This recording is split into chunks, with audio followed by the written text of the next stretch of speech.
Lasem merupakan wilayah di Kabupaten Rembang, Jawa Tengah. Di Lasem cukup banyak orang dari bangsa China yang sukses berdagang. Selain itu, banyak juga dari Lasem lahir tokoh-tokoh ulama karismatik, salah satunya Kiai Haji Abdul Hamid. Kiai Haji Abdul Hamid atau lebih dikenal Mbah Hamid lahir pada tahun 1333 di Desa Sumber Girang, Lasem, Rembang, Jawa Tengah. Ayahnya bernama Abdullah bin Umar, seorang tokoh Islam yang rajin dan taat beragama. Sedangkan ibunya bernama Raihanah, putri dari Kiai Sidik. Berdasarkan buku Kiai Haji Hashim Asari dan Kiai Haji Abdul Hamid Bapak Nukita karangan Abdullah Sodik dan percik-percik keteladanan Kiai Haji Abdul Hamid karangan Hamid Ahmad, disebutkan nama kecil Kiai Haji Abdul Hamid adalah Abdul Mukti atau dipanggil Dul. Ia adalah anak keempat dari 12 bersaudara yang dilahirkan dari rahim Nyai Raihanah. Mukti kecil bukanlah anak manis yang sehari-harinya diam di rumah, melainkan tumbuh sebagai anak yang lincah, ekstrovert, dan nakal. Meskipun begitu, Mukti rajin membantu orang tuanya. Dalam usianya yang masih kecil, ia dididik oleh ibunya dan membiasakan salat 5 waktu berjamaah. Bahkan, saat Mukti ketinggalan salat berjamaah, ia menangis sehingga sang ibu mengulangi salatnya dan berjamaah bersamanya. Mukti juga sering disuruh ibunya membawakan oleh-oleh untuk disampaikan kepada gurunya dan ia merasa senang sekalipun oleh-olehnya sederhana.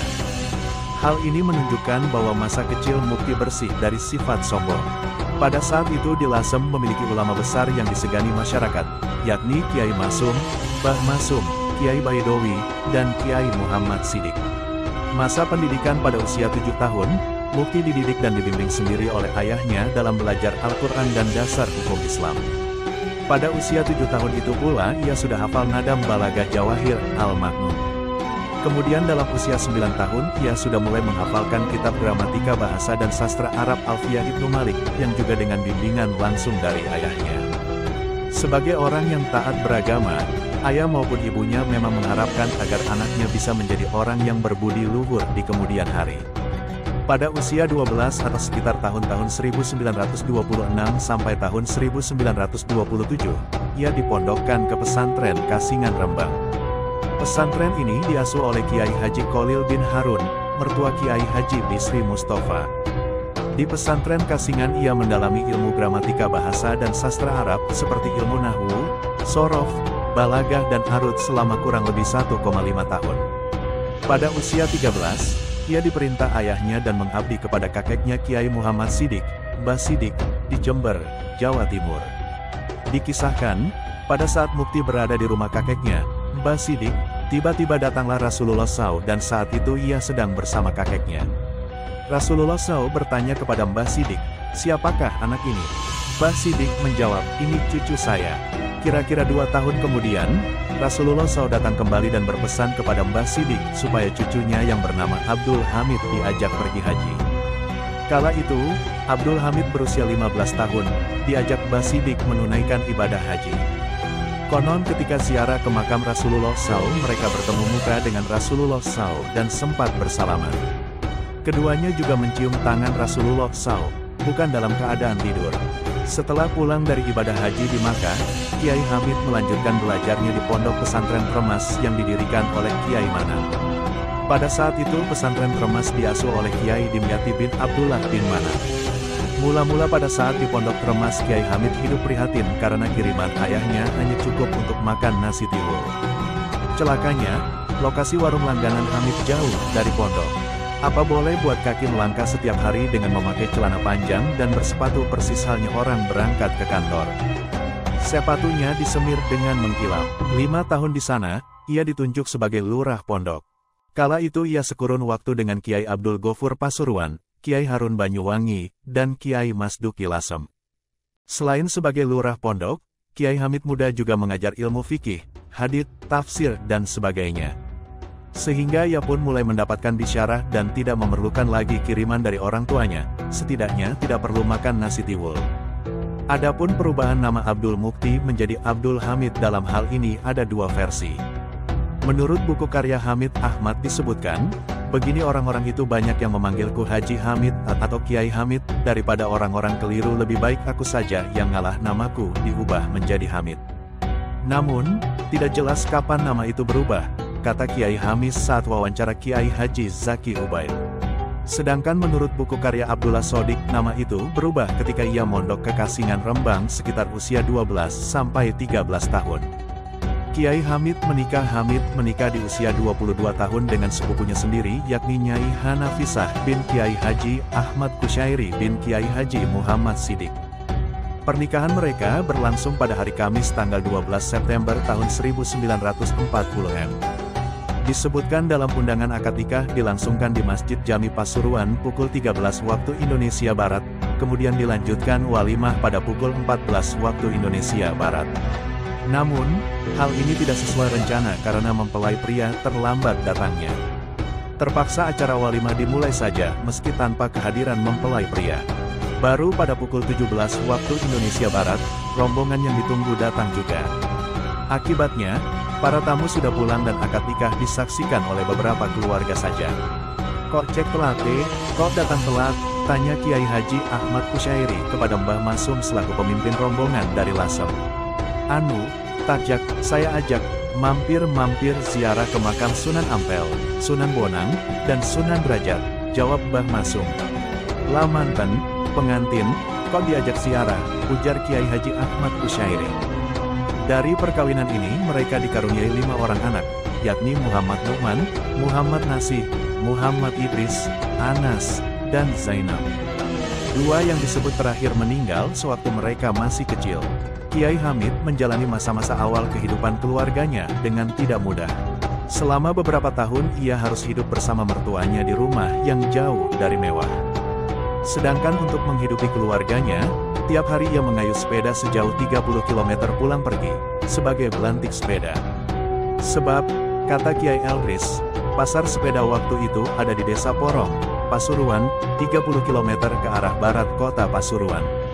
Kendati demikian tidak pernah sekalipun terdengar keluhan darinya.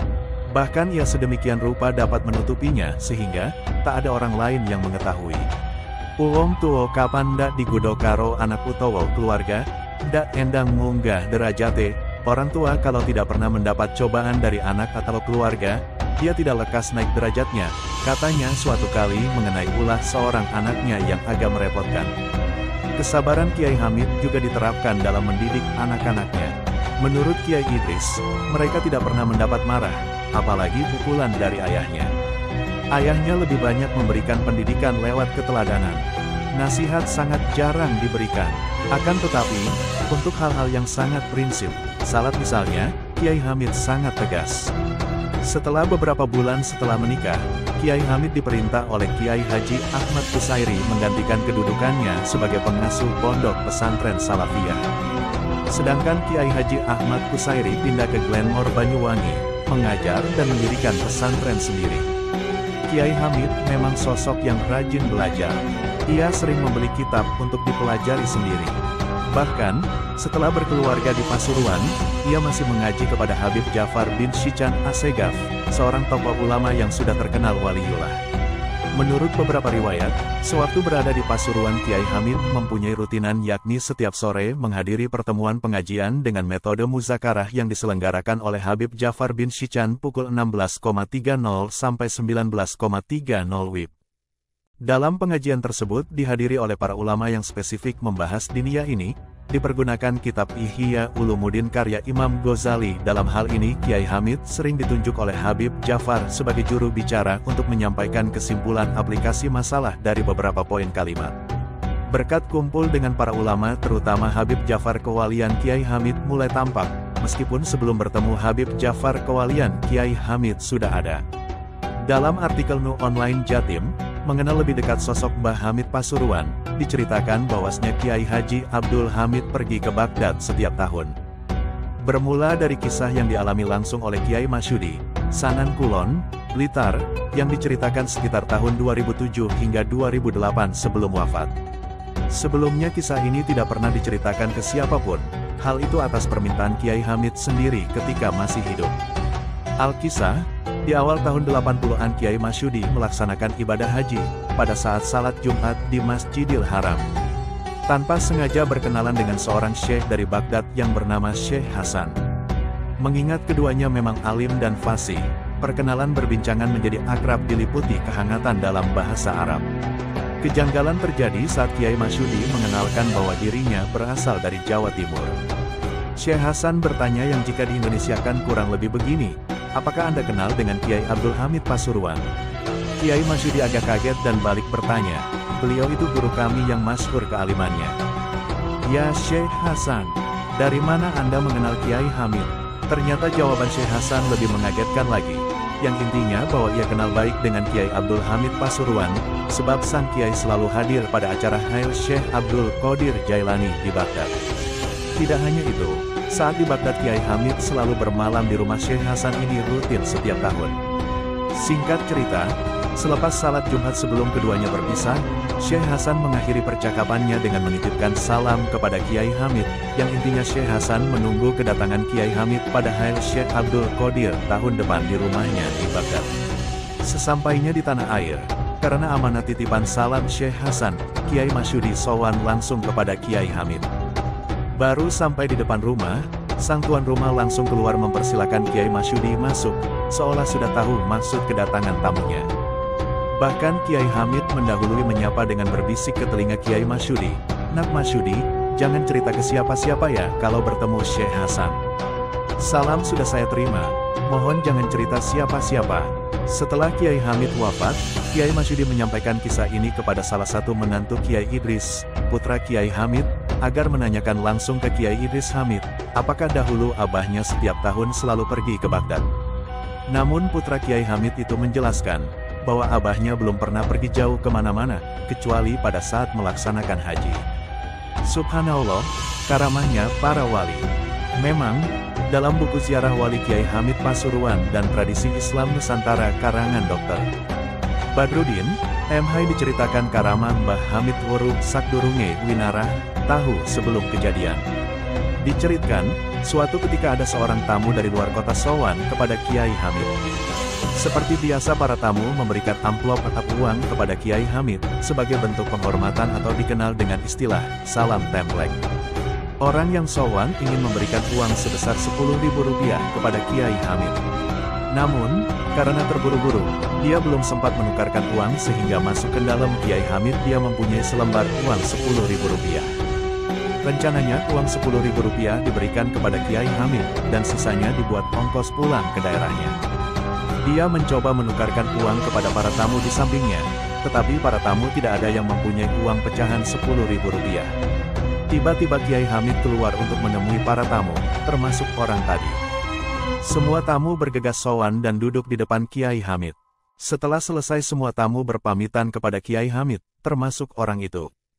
Mungkin karena orang itu gugup selembar uang Rp20.000 langsung diberikan kepada Kiai Hamid. Sebelum orang itu berpaling Kiai Hamid merogoh sakunya, lalu mengatakan kepada orang tersebut, ini kembaliannya Rp10.000. Orang tersebut pun langsung bengong.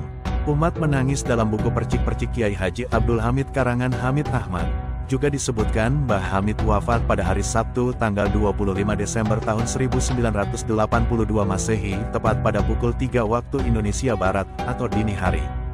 Ia mengembuskan napas terakhirnya pada usia 70 tahun dalam hitungan Hijriah.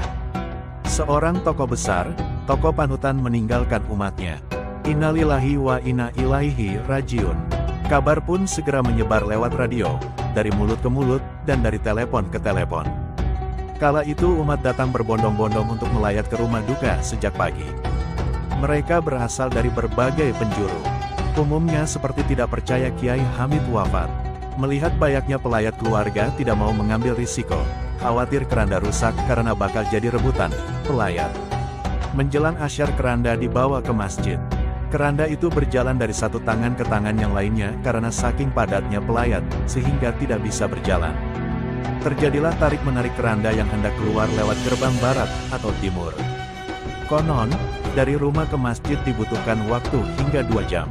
Dilaporkan jamaah yang menyalati melebar tidak hanya sampai masjid dan alun-alun, tetapi terus ke timur hingga perempatan PLN sekitar 100 meter, dan memenuhi jalan niaga hingga ke ujung utara dan ruas-ruas jalan Nusantara sepanjang 1 km.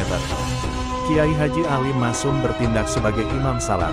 Setelah salat asar, Kiai Hamid disemayamkan di kompleks makam sebelah barat Masjid Jami Al-Anwar Pasuruan. Posisi makamnya di antara makam Habib Ja'far bin Syichan Assegaf, guru, Kiai Haji Ahmad Kusyairi, mertua, dan Kiai Haji Ahmad Sahal, ipar. Dalam buku Ziarah Wali Kiai Hamid Pasuruan dan Tradisi Islam Nusantara karangan Dr. Badrudin, M.H. disebutkan bahwasanya keberadaan makam Kiai Hamid membawa berkah terhadap kemakmuran masjid dan pedagang di sekitar makam.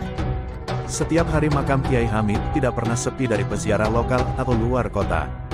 Pada umumnya para peziarah Wali Songo Jawa Timur, Jawa Tengah, dan Jawa Barat tidak pernah melewatkan kesempatan untuk ziarah ke makam Kiai Haji Abdul Hamid.